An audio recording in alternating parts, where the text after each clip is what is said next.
Okay. Hi, everybody. Welcome to the very first edition of EyeOnOshkosh for the brand new year, 2025. I hope you all had a wonderful holiday and that your new year is off to a great start. Very pleased on this edition to welcome back someone who was on our show about 21 months ago, something like that. He was here in April of 2023, and I'm very happy to have him back. So joining us tonight is Tom Simon, Executive Director of the Habitat for Humanity Oshkosh.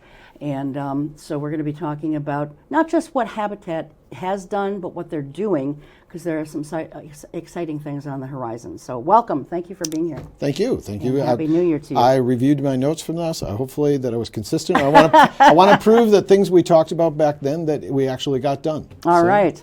Well, we talked about several projects that you were doing at the time. And you're welcome to recap those if you want. There was something in Omro. There was the Grove Street project, kind of behind where the old Mercy Hospital was.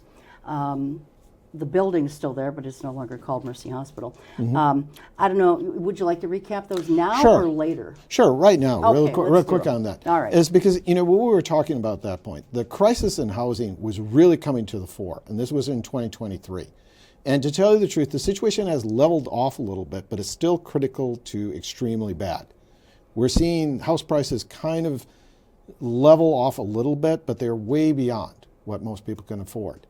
So when we were talking back then, we said, Habitat was looking for pieces of land, especially that other private developers really couldn't build housing on. And at that point, we were just beginning the Grove Street project houses. And I'm proud to report we're giving the keys to the last person, 6 houses built in just over 2 years, all selling to the people between $170,000 to about $180,000. And we subsidized that by, the city did give us a grant to help on that, and we also had a state grant that we won on that. At the same time, I was talking to you that we were looking for a really big field to do, and I was mentioning Omro. And I'm proud to report that it took 2.5 years working on this. We had already been a year into this project.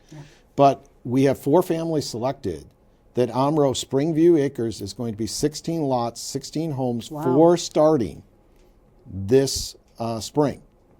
Now, it's called what? Springview Acres. Springview Acres. If you go into Omro from 21, going to the west, quick trip, just go down the block. There's a field that's got all these markers on it and whatnot. That's Habitat starting to build. That's wonderful. Now, back at that point, I had said, and I was looking, we're always looking for land. I said I had a project idea. And the project idea is I'm going to claim is what became Washington School. And that's the big one we're going to talk about very shortly. So so you figure you'll be breaking ground in Omro?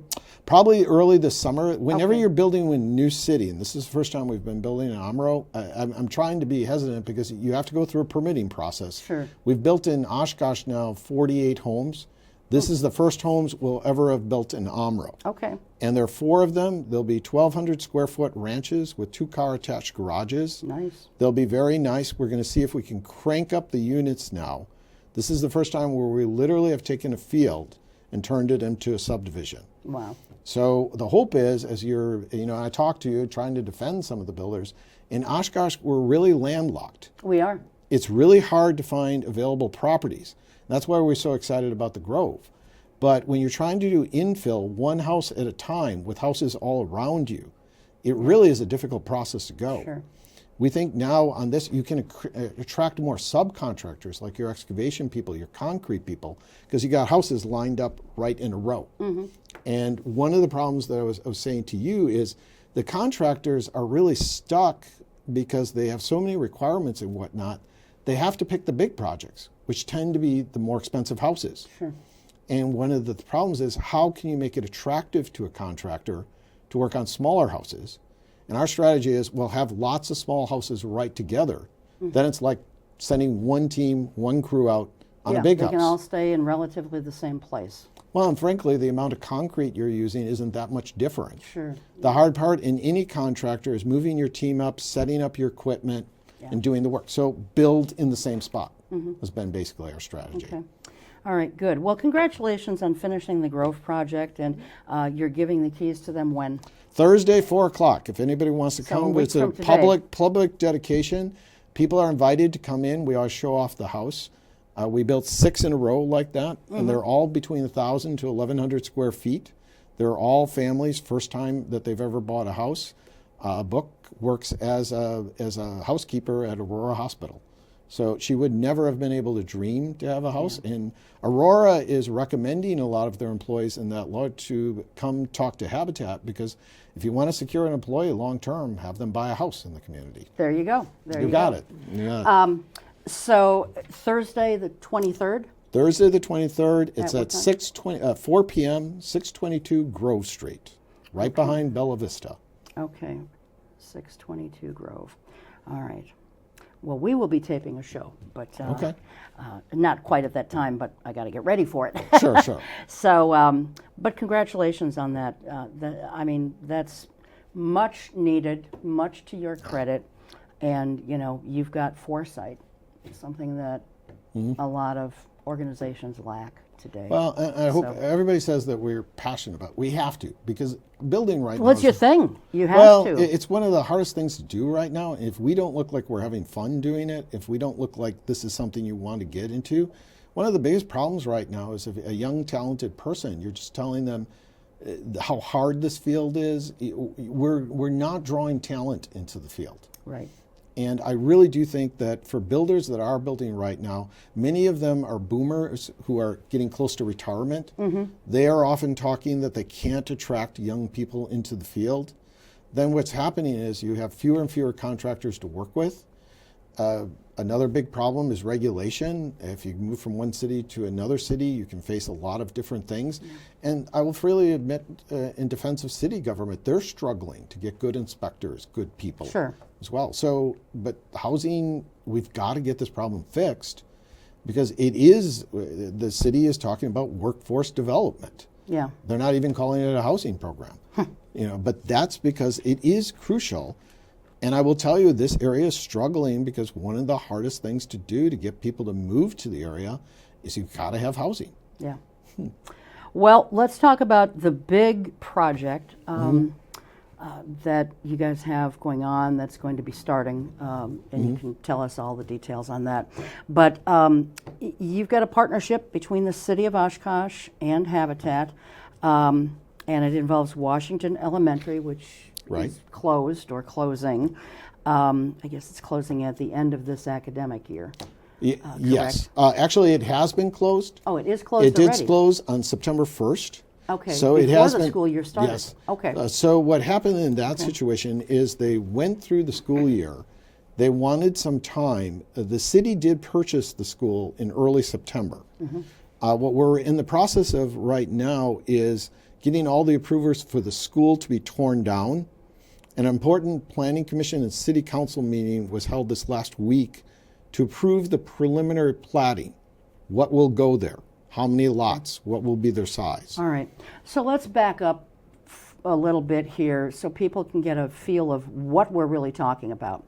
So for people who may be new to the area, maybe don't have kids in the school district, or for people watching or listening to this on the radio who aren't aware of where this location is, Tom, let's talk about where the former Washington School is located, and then tell us a little bit about, or as much as you want to, about the project, the partnership between you guys at Habitat and the city. It's located in the Stevens Park Neighborhood Association. And what does that mean? Where is that? The Stevens Park Neighborhood Association is near Stevens Park. Stevens Park is approximately 2 blocks away. Winnebago Avenue is the main that the school was on. It is a school that was built in 1959. It's just your common neighborhood school. It was about 38,000 square feet, the whole school, and about 3 3/4 acres. The thing about Washington School is it was one of those schools built after the World War II period when we were just quickly throwing up schools. Unfortunately for the school, it just doesn't have any remarkable architectural characteristics. And it was during that time period, unfortunately, we were using lead, asbestos, a lot of things. Yeah.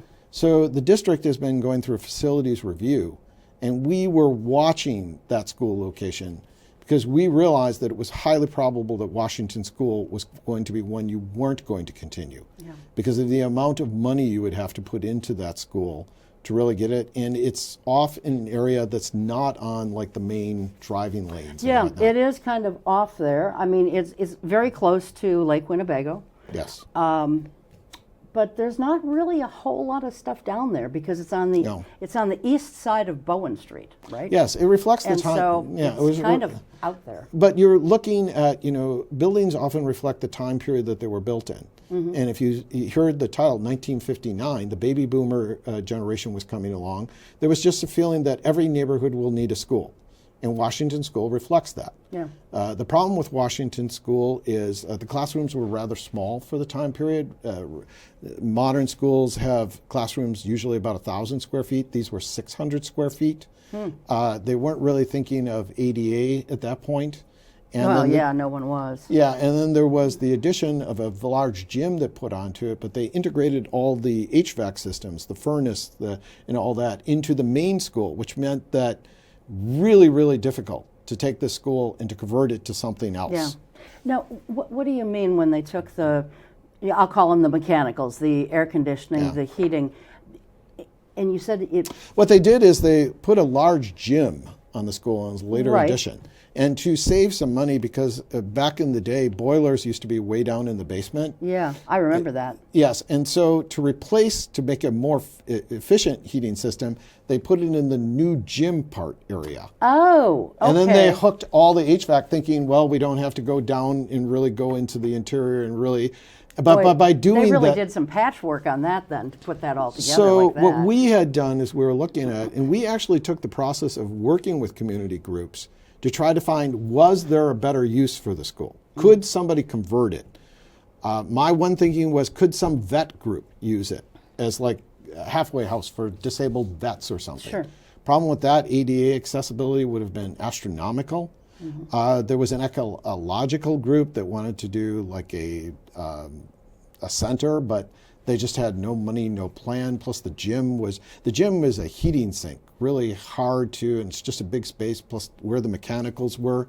So we ran the numbers, and we were coming up to do anything with the school would cost an astronomical per square foot cost. And that was our proof that you're better off tearing down the school and using the land. Because there's a lot of reasons why a school can be better for housing, and happy to talk about those for a moment. Sure. Yeah, I mean, and for some schools in our district, turning it into housing did work. That is correct. There's two in particular, and I'm spacing out of the names right now. One is on Oregon and 18th or 19th. Sure. The other one, well, it's part of the Catholic school system. Yes. Cabrini. Yes. They turned those into lofts. The old Dale, I think it was the old Dale School Yes. on Irving. Yes. That was probably, if my memory is correct, that was probably the first one that was done that turned that school into loft type apartments. And so we're trying to get the reputation that we're the people you want to work with, because we'll even tell you you're better off doing it this way than us. And where I'm jumping in is there's two reasons on the schools that you just mentioned. There are two credits, one called the historical tax credit, that if a building has historical features, and some schools were built to look really civic pride places, there are special tax credits that developers can get in grants that really make saving just the historical facade of the school a really important thing. The second is called LIHTC, Low Income Tax Credit. If the school is in a certain neighborhood, usually a lower income neighborhood where there's challenges of housing, the credits can be quite substantial to do it. And there often you will see the school turned into housing. I jumped when you said lofts. I know exactly how they would have done it. So what we did on Washington School is we ran and we applied for these grants just to see what would happen. Complete rejection. So we told other developers, and we just gave them, we did the homework for them. And the reality was we just knew going into this situation, nobody else was going to touch Washington School. Yeah. So you've entered into an agreement or a partnership with the city, and what is the plan there? How many homes are you going to have in that that sect or that tract of land? 18. 18. And that's been, originally there was some thought that it could possibly be 19, but 18 will be the final result. Okay. And just if I could add, there'll also be narrower lots. What is unique about Stevens Park, and why another reason why converting Washington School, is lots in what Stevens Park are some of the narrowest in the city. Often there are lots that are 50 feet wide, where regularly in the rest of Oshkosh, 60-some feet wide. Yeah. It's just a nature of Stevens Park that it's an eclectic neighborhood. Yeah. Are the lots deep then, Tom, or so the houses are what, kind of like shotgun? Yes. Where they're narrow but very long or very deep? Yes, you guys, Stevens Park is unique in that it has diagonal streets. So what ends up happening... I guess I never noticed that. Well, it's not everyone either. Stevens Park is a complete hodgepodge, which makes it... Well, but Stevens Park is also a very fun neighborhood to live in. Yeah. Because it's so different, so eclectic, which also attracted us to it. Sure. Because you see just about everything in the Stevens Park neighborhood. But you're correct. One of the common ways to handle it, if a street is diagonal, some of the lots are very shallow. But as you get farther and farther out the triangle, the lots get incredibly elongated down. Yeah. And Washington School is one of those situations where the is a triangle. Wow. So some of the lots would be incredibly long. But what it does is, if you can do narrow lots and have depth, and we do have designs that are fairly narrow that allow the driveway to go, and you can put the two-car garage in the back behind the house. And Washington School was almost ideal for this type of building. Well, that's great. So this was, I believe you told me that this was approved at the council meeting 2 nights ago. We're taping this on the 16th of January, so that would have been the January 14th meeting. What exactly was approved? Because as I understand it, and correct me if I'm wrong, and if you can't talk about it, then don't feel like you need to, but as I understand it, there is not a written agreement in place yet. There is an agreement in principle. Right. And that is what I'm assuming the city has approved. Yes. But there's nothing in writing. There is a draft agreement. Okay. And our side has drafted. It is not signed because there are still some details that still have to be walked out. Sure. So each side is agreeing that we're acting as if we're following the agreement. It has just not been formalized. Okay. And I'll come to the key factor in just a moment. The first is, we were going to try to do this alone, but to the taking down a school, all the processes and whatnot, that is not our expertise. I mean, to the city's credit, there are federal grants being involved. You have to follow bidding procedures, a lot of procedures that we thought it would be inappropriate for Habitat to try this alone. We would probably either mess up or we would be spending all our time trying to comply. So the first part that was approved was the tearing down of the school. The bids came back for the school tear down, and they were actually substantially lower than we expected. So there was a risk. There was another side on our side. What if the bid price to tear it down just goes through the roof? And to the credit, it came back much lower than expected. The second thing, though, is once you had the approval of the tear down, you had to, what lots will be there? So what was happening this last week was what's called the preliminary platting of the location. It is not the final, but that is where I'm getting the 18 lots and what is the general width of those lots. Okay. That has been approved by City Council, and that was also a condition to be able to tear down the school. You had to be able to show what you're going to have there. And that's where we're at right at this point. So what were you anticipating or projecting for a tear down cost, and what did it come in at? We were looking at all in to be able to tear down and develop it. That's what we were looking at. We were calculating upwards to $1 million. Okay. And the great question was what you just said. What's it going to take to tear down the school? And in reality, it's going to only be $200 and some thousand. Oh, wow. Yes. Only a quarter of what you were thinking. Well, no, that's not, because that doesn't include land development. Oh, we okay. thought the All school right. tear down Okay. would be about 400 something. Okay. So but there was a risk that it could be substantially higher. The great word that everyone was fearing was asbestos. Sure. Because the school district had kept pretty good records, but asbestos was a commonly used material in school buildings because it was great fire retardant. There had been asbestos abatement done on the school. Okay. But what people didn't know is just how much abatement was done, because it was very common to keep a school in operation. You left the service areas, you left the interior. There were potentials Yeah. that this could have been a huge cost blow up. Sure. So that came in under what you were anticipating, and my question about this, I don't know. I got a few concerns about it. Don't get me wrong, Tom. I am thrilled that you guys are doing something with the city, but whoever is projecting the cost of these homes, and I know that Kelly Nieforth, our community development director here in the city, she has projected the cost of these homes to purchase is going to be somewhere between $250,000 and $350,000. Now, to me, and I took that from a media report that I saw, so if that is correct, what she stated that to be, to me that seems ridiculous. I don't know who can afford that. We're trying to get affordable housing for people. Affordable, as we've talked about, is a relative term. But when we're talking, or I'm talking about affordable housing, I'm talking about something that the average Joe can purchase.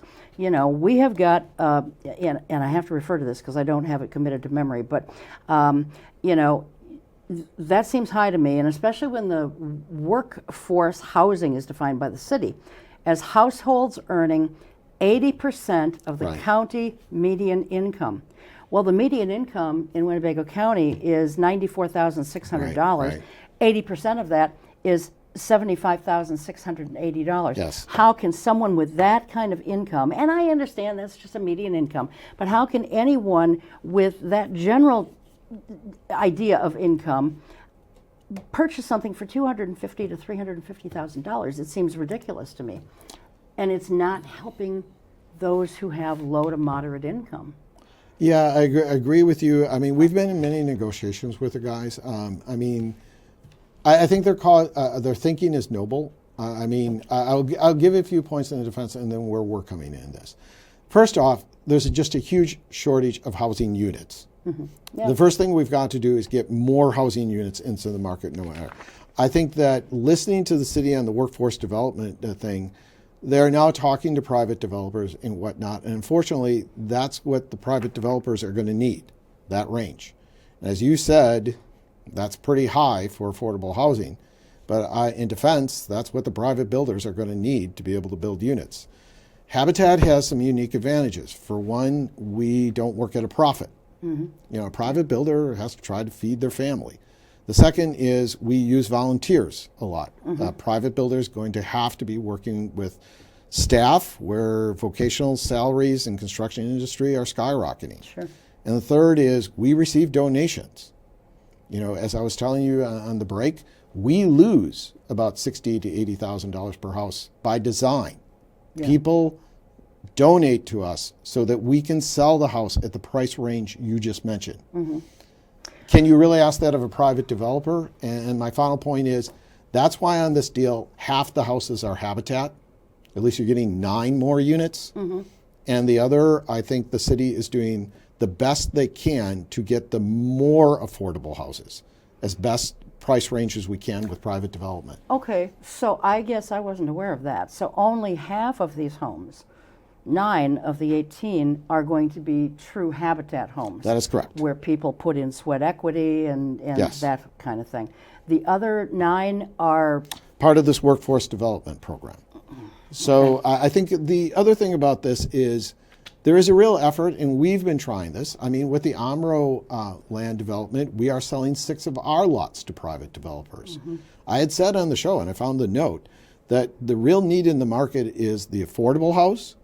The second most need is the more affordable, that one step up house. Right. I think you could see, Cheryl, a world where somebody may be moving into those houses that has a more affordable house in the city. There are smaller, older homes, mm-hmm. and buying one of these at the workforce development is a step up for them. Sure. That frees up the house someplace else. True. Then there is a lot of resistance. If I came in and said I'm going to build 18 Habitat houses, people immediately think, oh my God, who's going to be there and whatnot. If this is more mixed, it's going to be more mixed income. And what we are going to do on this, and this is our great hope, is the habitat houses won't be side by side. It will be mixed. My grand hope is that you won't be able to tell which one's habitat and which one's workforce development. Well, you know, I mean, I think that people need to get over their fear of Habitat for Humanity. People who live in these homes, you know, they just, I don't think they truly understand, you know, and it's human nature. What you don't understand, you tend to fear. So the 9 that are going to be Habitat homes, do you think that those also are going to have to be sold at $250,000 to $350,000? No, because we be sell, lower we sell the home at what the family can afford. Okay. So we're going into this situation, we have advantages, cost advantages, like I said, nonprofit, volunteers, and sometimes we get donated materials. So our per unit cost is going to be lower than what a private builder can do. We will pass on some of that savings. We still are going to lose money because it depends on what the person can make. The person who's getting the keys on Thursday is a housekeeper at, a healthcare system. Habitat is her only way, and like you said, the community, I believe, wants more and more people like that to be able to get housing. The reality is right now is we are trying to crank up production, but at the end of the day, more units have to be on the market. Until we can get more housing supply in the market, we are sometimes going to have to accept it's not exactly what we want. When you and I talked earlier, there were a very large apartment complex was being proposed, a very high fair market value rate. And you had questions. There's been a few of them since we talked the last time. The idea there, though, is that we got to get, the real problem is just shortage of supply right now. This is very different than other housing time periods. I had talked, and I've been very consistent on this. The time we should be examining is the post-World War II time period. It was the only. I made a note of that. You had told me about that story. story. I'm still following it. Yes. Well, I was so impressed with that story. I can't remember where I put it in here, but tell us the story about that when they were building homes for all the GIs and everything. Yeah, tell us that story. Well, see, but I really follow the history and whatnot. From 1949 to 1963-64 was the largest home building in the United States history. Now, why did it occur? There were models. The famous one is called Levittown in New Jersey. It was the first subdivision in America. Levittown struggled to get approved. There was one Euclid in Cleveland. Believe it or not, it's fun. I went around with a friend and we looked at some of these historic subdivisions, see how they're holding up. But the idea there was anytime you propose a development, even back then, there were people that were opposing it. So Levittown, the founder, decided to invite GIs to come. And you had all these GIs who had served in World War II. You were going to tell them they couldn't get housing. Levittown were simple 2-bedroom homes, only about 1,100 square feet. But they became a model, and it is famous, and it's not apocryphal. Apparently it did happen. People in this region heard about it. And I really do believe that this is a true story. They sent guys on a train together to go out to New Jersey to see this thing. Well, then they're all coming back, but there was a builder, Ahern, Barron, Van Handel. And those guys were saying, we could do that in this area. And if you look at other cities in this region, there's something called the Ahern Ranch, which is built all over Fond du Lac. That's where I came from. Is that part of the J.F. Ahern company? Yes. Okay. But it was the name Ahern, but they were those simple ranch houses that are all over Fond du Lac. In the Fox Cities area, there's a simple A-frame, a story and a half, called the Van Handel A-frame, that like 1,800 of them were built. And so what I'm saying is I'm telling you the standard, if you're listening to me, they're always about 1,000, 1,100 feet. They're generally ranches with either attached or detached. Simple plans, but with enough features that you can individualize them. And can we get them cranked out? Now, in my world, and I think others have said, well, your habitat, how many can you build in a year?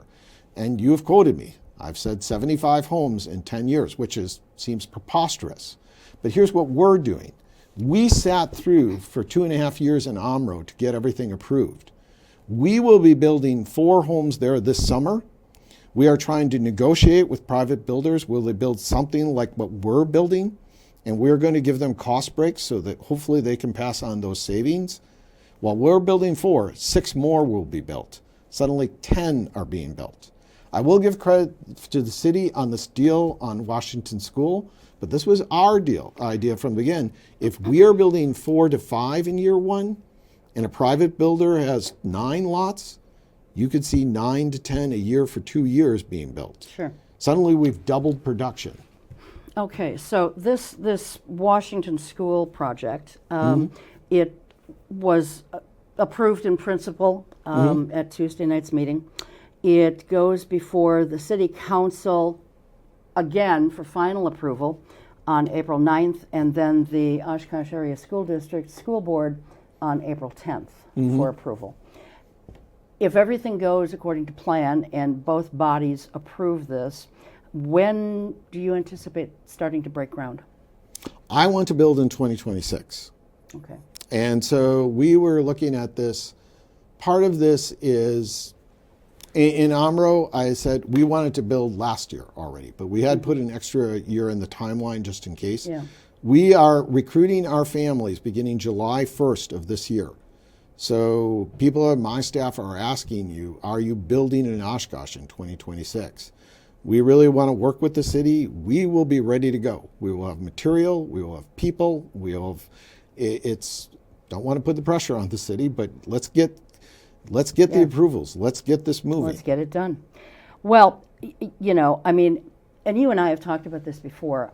I'm a firm believer that with the number of housing units that this city needs, and back in 2021, when then city manager, he's now retired, but only a month ago. Yes. When city manager Mark Roloff gave his State of the City address almost 4 years ago, he said that in order to accommodate the population growth that Oshkosh was realizing, you needed to have about 160 units additional each year.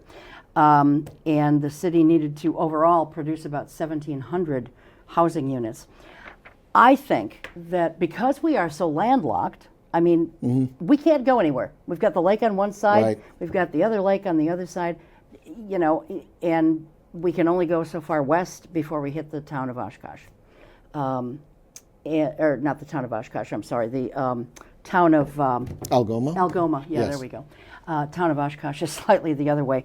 But, you know, you run into a township, so we are landlocked. Right. And therefore, because we need so many housing units, it seems to only make sense to build vertically. You know, let's start putting in more multifamily housing units. And not the kind that they're charging $2,000 a month for. People can't really afford that. You know, we continue to see developers coming in and doing that. I don't know how long they can sustain themselves because I don't know how long people can afford that. I've already heard of a few things with respect to one of the properties where one of the guys who signed a lease, he already can't afford it. And I think we're going to see this a lot over the course of a few years, probably. So build vertically. Why are we not trying to do that?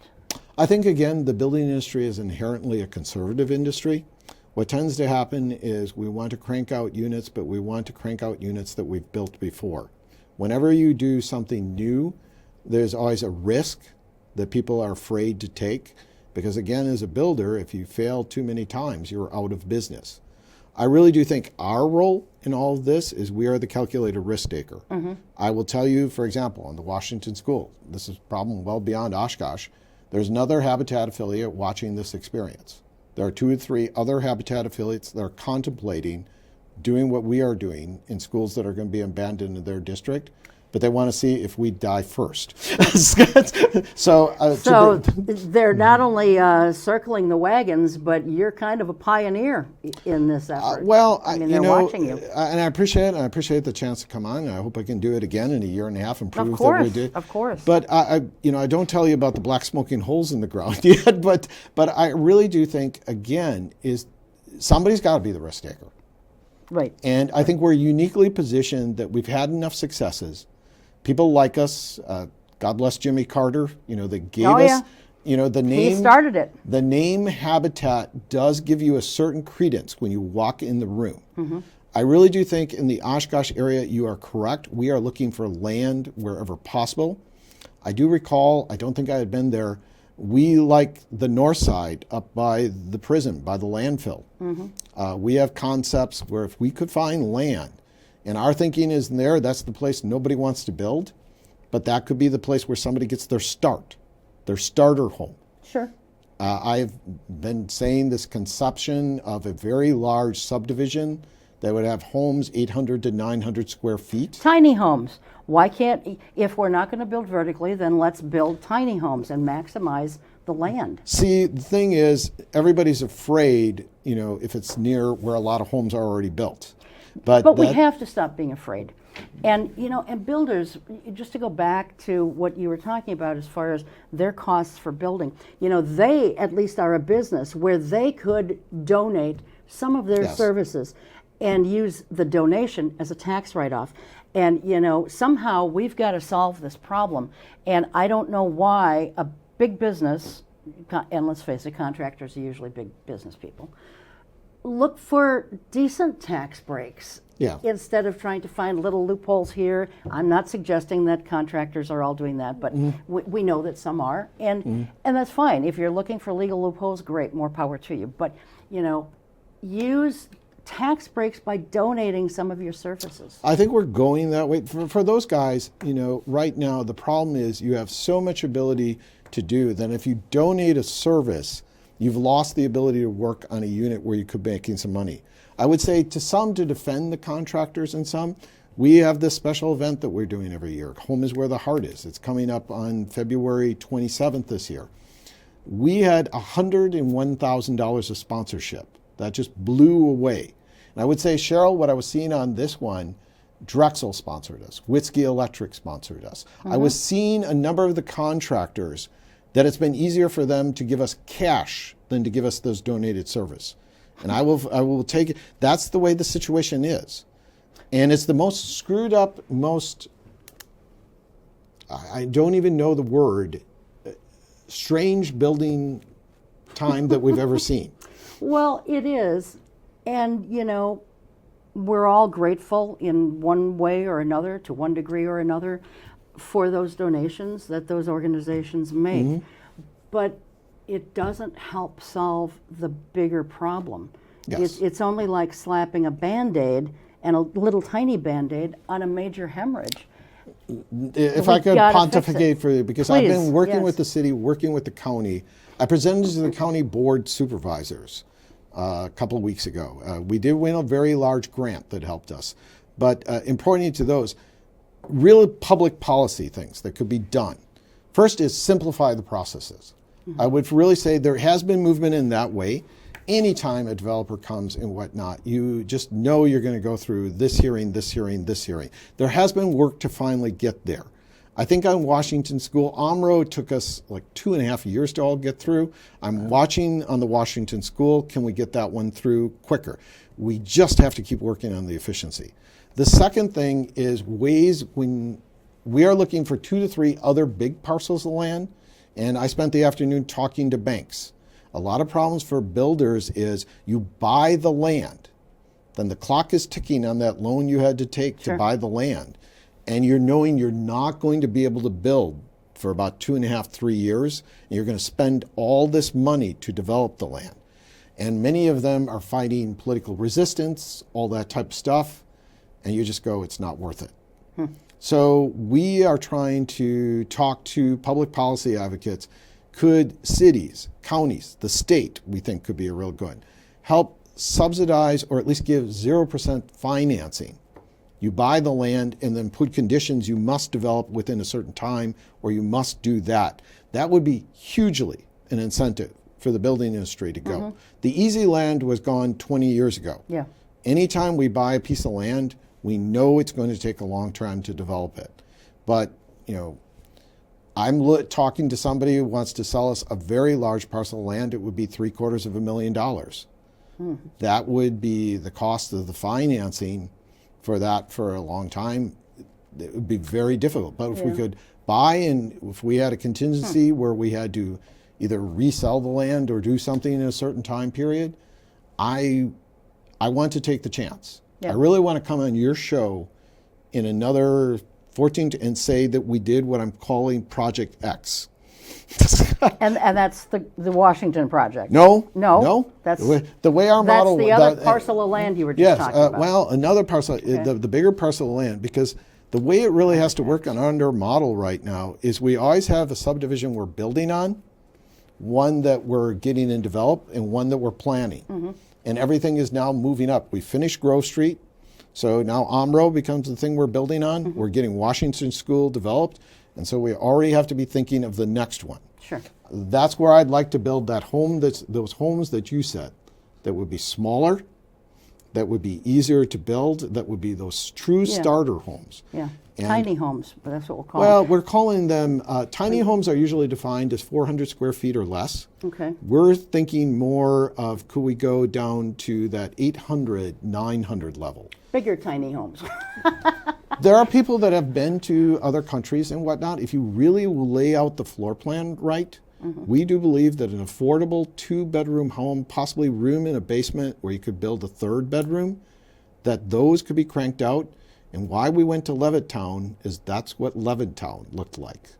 Well, that's wonderful. So Project X is what you're calling it. Yes. And so I will have you back on the show next year to talk about this. And by then, we'll have something more substantial to talk about with respect to the Washington school issue. I've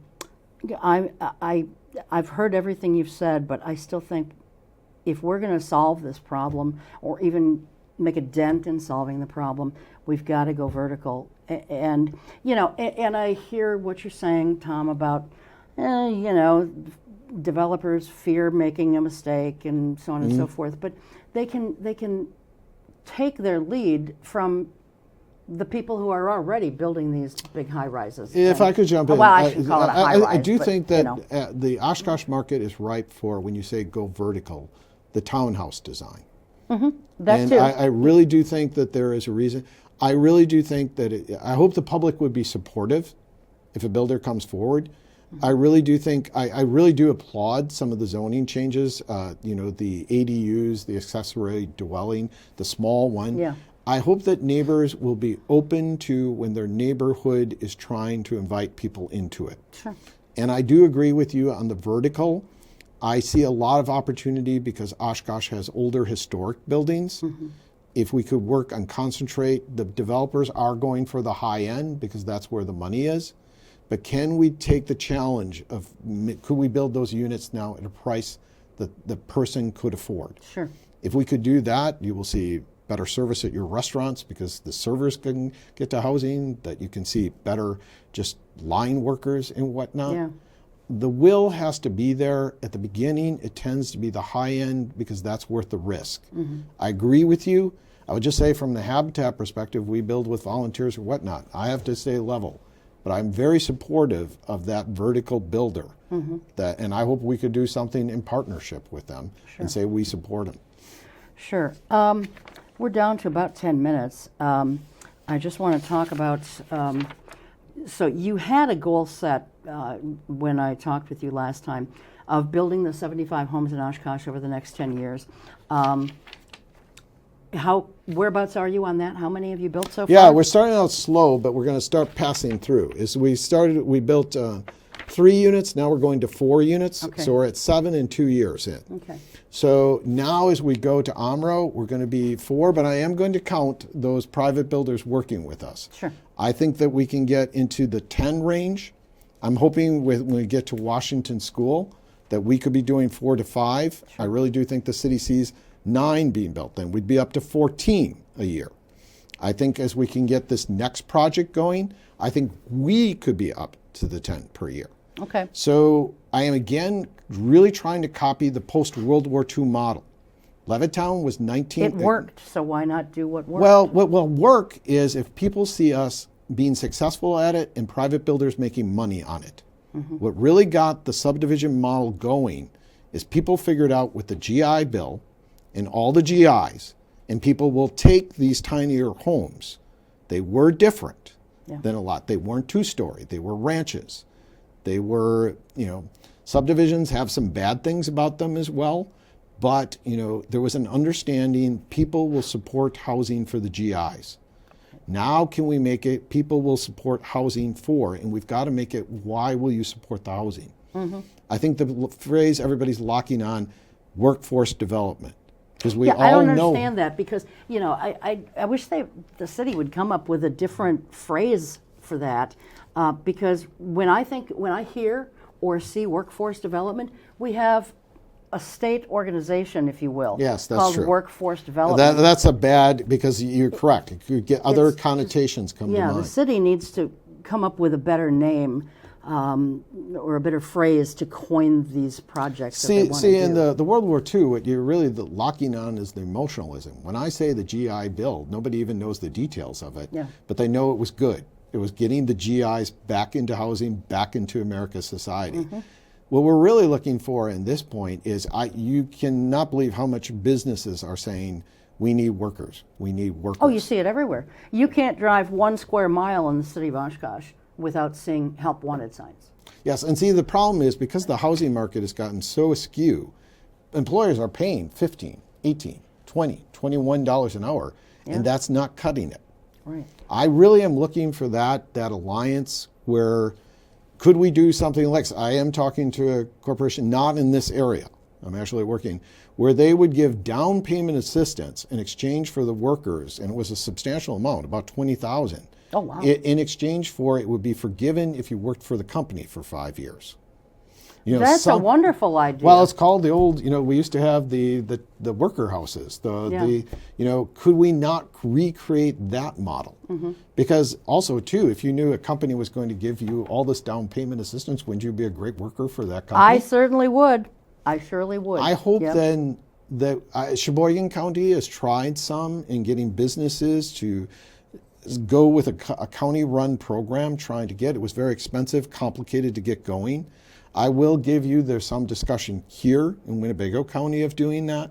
I think what the city is trying to do, maybe the wording of the title is wrong, but that is essentially the design of the program that they're discussing. Right. If you saw the explanation they use, the firefighter, the person working in the plant, they are thinking of the right crowd.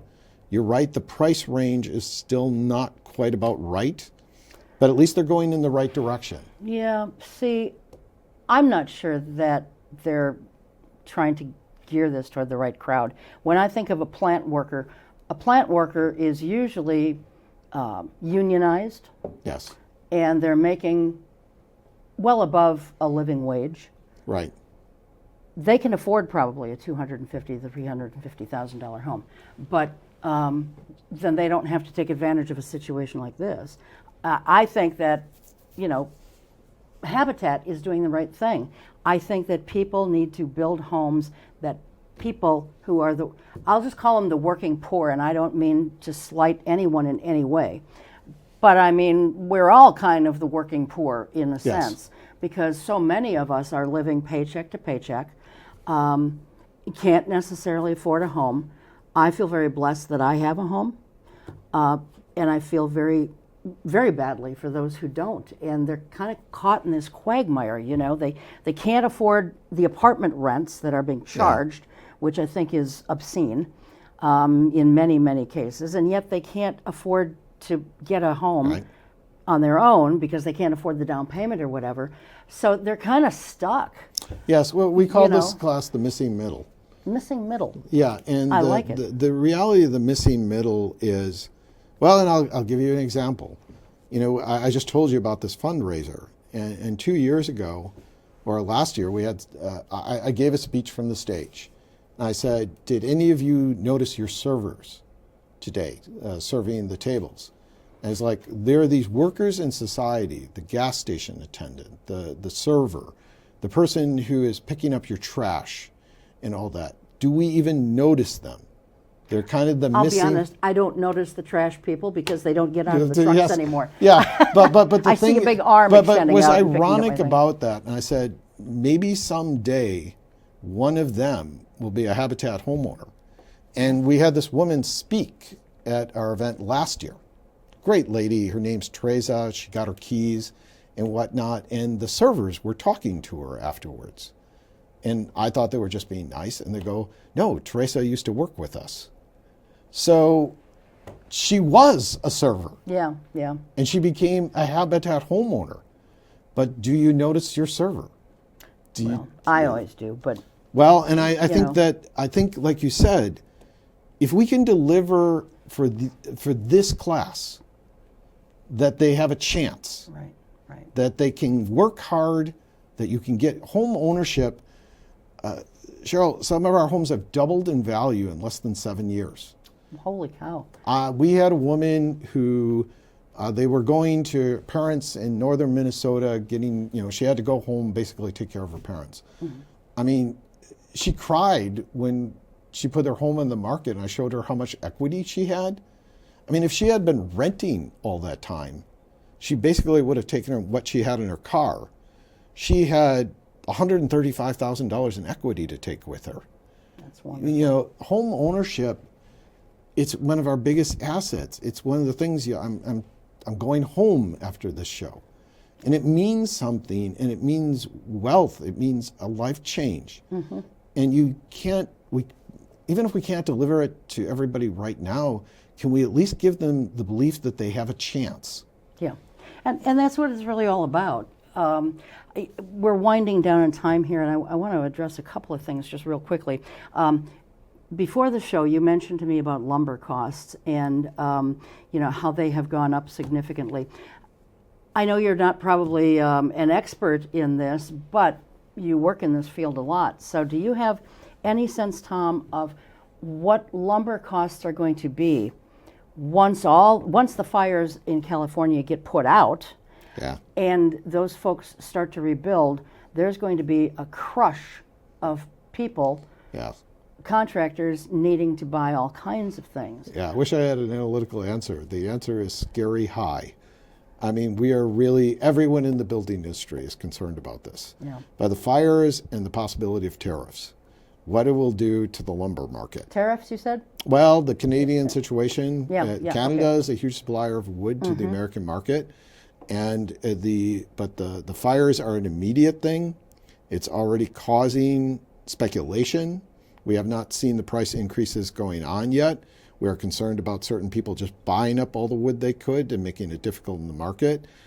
The California wildfires are going to mess up the lumber market. Yeah, and probably other markets as well, but it was just the cost of lumber that when you mentioned that those costs have gone up, I thought, well, it does encourage people to build. You haven't mentioned buildings considered shipping container homes, hay bale construction. Those are getting to be very popular in some parts of the country. Because shipping container homes are starting to be on the market long enough that people are accepting of them. And to tell you the truth, there are innovative designs that you can do with shipping container homes. I hope that local municipalities will be more open to permitting, because shipping containers are actually fairly cheap. It does take a lot of work because a lot of people are not familiar with how to convert them to housing yet.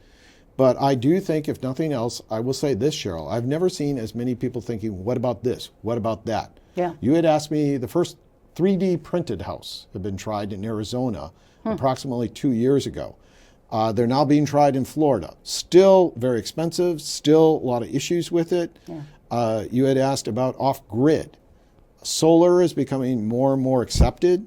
A lot of people are now talking about off-grid design, or at least ones where, because of natural disasters and whatnot, how could you be less dependent on the grid?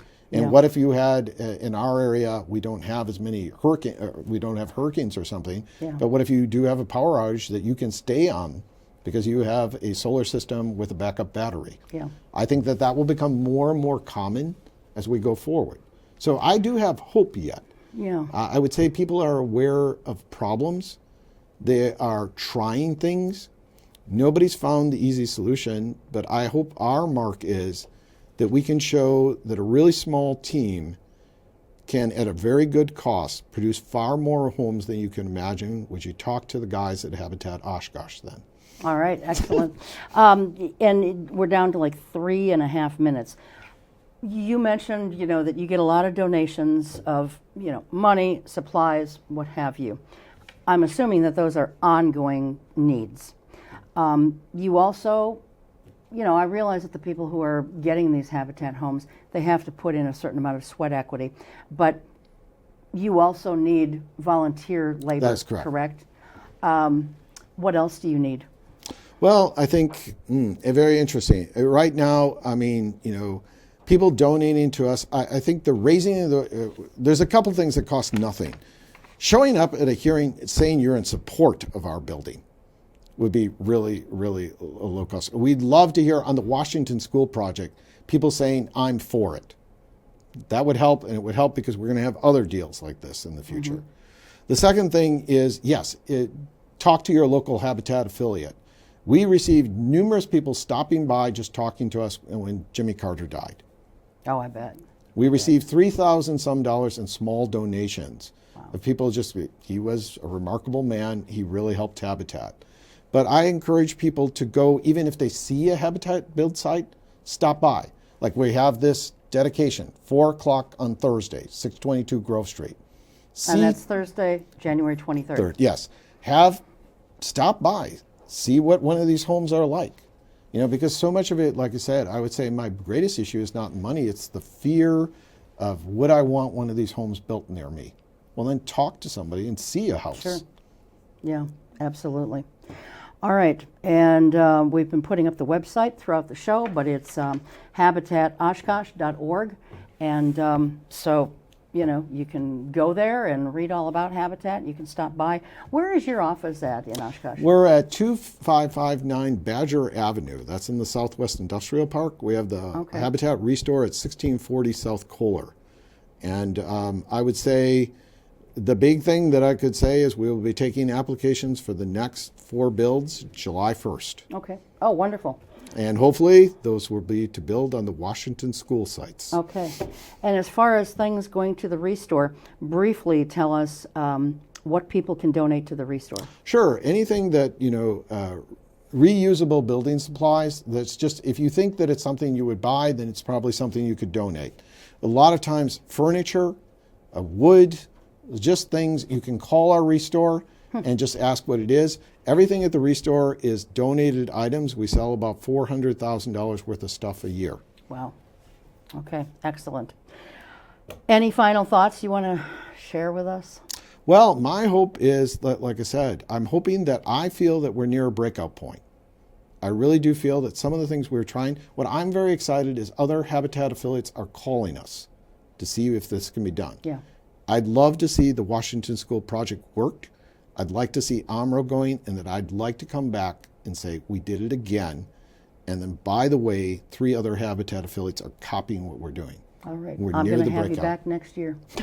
Thank you. And in the meantime, if something else happens that is major, just reach out to me and I'll get you back on, even if it's for 15, 20 minutes. I enjoy this stuff. Yeah. I really love this stuff. Well, you've only been on the show twice now, but I interviewed you for an article that I wrote for someone, and so we've spent a fair amount of time talking with each other, and I just think you're a wonderful person, and I thank you. I think Habitat Oshkosh is very blessed and fortunate to have you. So well, we're blessed. I I actually appreciate that you ask hard questions and you don't always agree with me.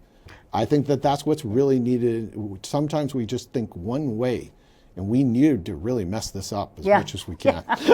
Well, it can't get too much more messed up. Thanks so much for being here Sure. and for everything that you do.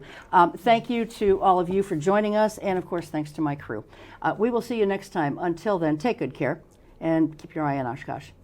Keep your eye on us. We've got our eye on Oshkosh. Thank you. Goodbye. It is a brand new year.